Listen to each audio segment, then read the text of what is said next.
Afternoon, everyone, and I am here with a few wrestling tidbits and news items, as well as my Bound for Glory predictions. First of all, I want to send my condolences out to the Albano family on the passing of Captain Lou. He was a great manager, helped founded the Rock and Wrestling Connection. He'll be truly missed, but he's in a better place now with the Lord, and praise go out to the family. Now, in case you don't know, but I'm pretty sure you've read it on WWE.com and other wrestling sources and on sites like YouTube and Daily Motion, but Shane McMahon has basically sent in his resignation from WWE that will take effect immediately on New Year's Day. So Shane McMahon will be leaving WWE.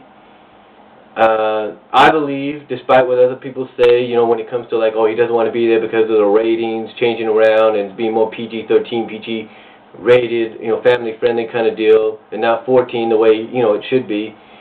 I believe, honestly, it's the fact that he wants to spend more time with his family. I truly believe that. I mean, he's set financially. Shane McMahon is set for life, if you will. So I believe, honestly, Shane McMahon just wants to spend more time with his family, watch his kids grow. Let's not forget, he is a father and he is a husband, so I believe that's the reason, so I'm going to leave it at that. Another news item coming out of TNA.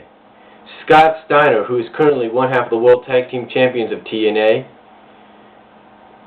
the word going around is he is on his way out of TNA, and it's not by his choice. It's not by him saying, here's my notice, I'm leaving TNA, after Bound for Glory. It's not that.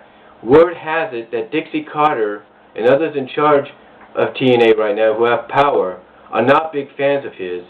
And I think I also believe because it's in favor of the youth movement that they got going there, that they want to start pushing, that they are ridding TNA of some of the legends and veterans that I guess don't want to be in favor of it or don't want to help put over the young athletes. So Scott Steiner apparently is one of them, and it sounds like and because of that, it looks like he's on his way out after Bound for Glory. If not after Bound for Glory, it'll be after the Impact after Bound for Glory. But it'll be this week, according to the sources, that Scott Steiner will be on his way out. Now, I'm pretty sure that they have respect and everything for all the accomplishments that Steiner has done, but I think it's because they're in favor of the youth movement right now. So that's one of the reasons. Now, I know some wrestling fans might say, well, finally, Scott Steiner's leaving TNA. He can't do it anymore. He can't really wrestle that much anymore.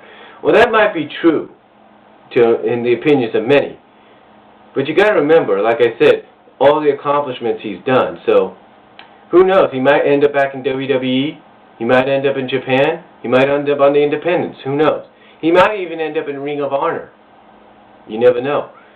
But according to numerous sources, Scott Steiner is on his way out of TNA because of Dixie Carter and other people not being big fans of his, and because also since Jeff Jarrett's no longer in power, and because the two are close friends. But like I said, since Jeff Jarrett's no longer in power, Dixie Carter and the others in charge that are not big fans of his are saying, thank you for your services, but we don't need you anymore. Goodbye. Now, speaking of TNA Bound for Glory.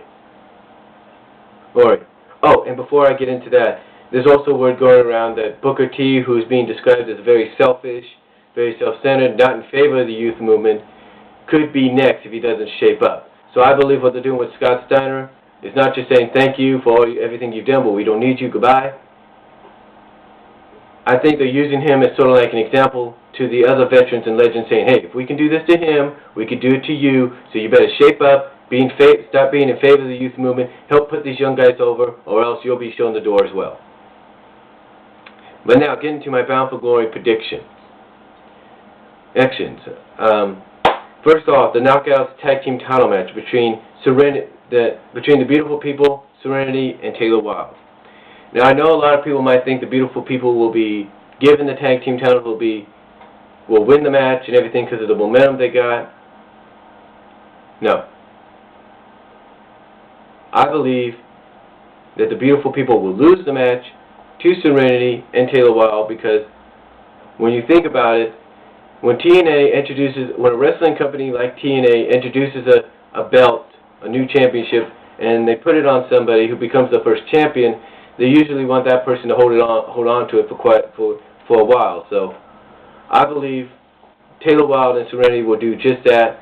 They will hold on to the titles after Battle of the Glories because TNA wants to do that. They did it with Gail Kim, they did it with Booker T, so they're going to do it with these two. So Taylor Wilde and Serenity will win the match.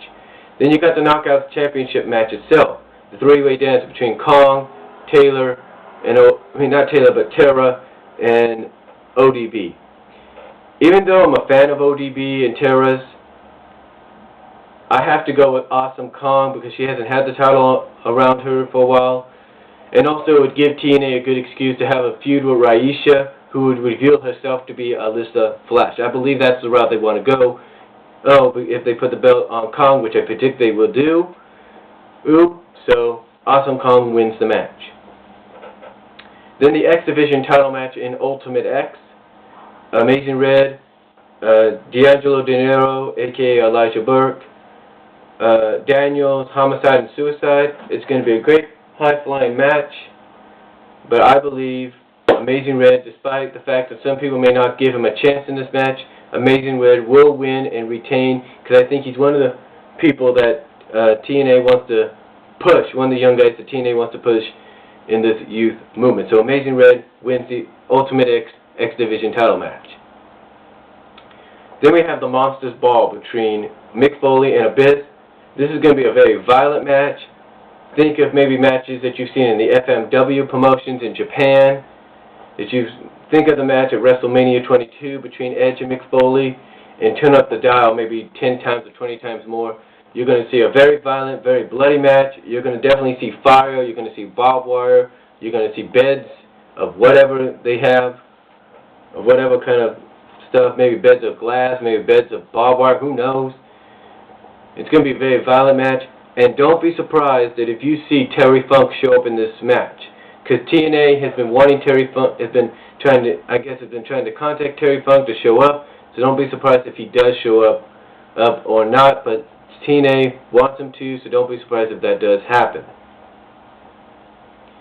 And then we have the MMA TNA submission match, Bobby Lashley and Samoa Joe.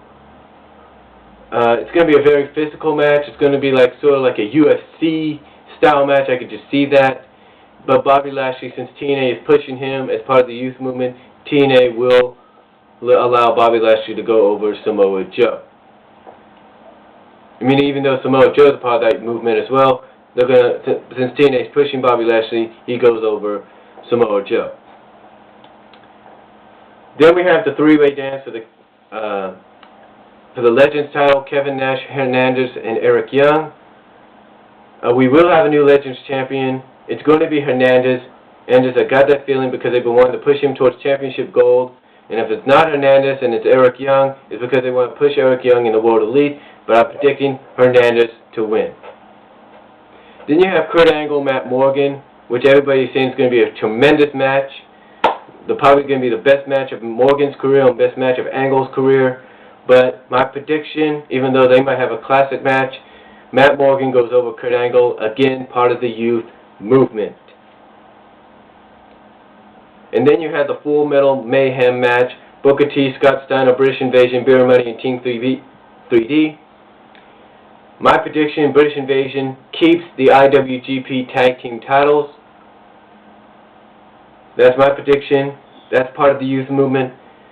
As well as Beer Money Incorporated regains the TNA World Tag Team titles. Again, part of the youth movement. So those are my predictions there. And then the world title match between AJ Styles and Sting. It's going to be a great match. Sort of in the favor, I guess you could say, of Hogan versus Triple H, or Warrior versus Hogan, or whatever. It's going to be a great match. Back and forth. It's going to tear the house down, I've got a feeling. I don't know why. It might be one of the matches that does that.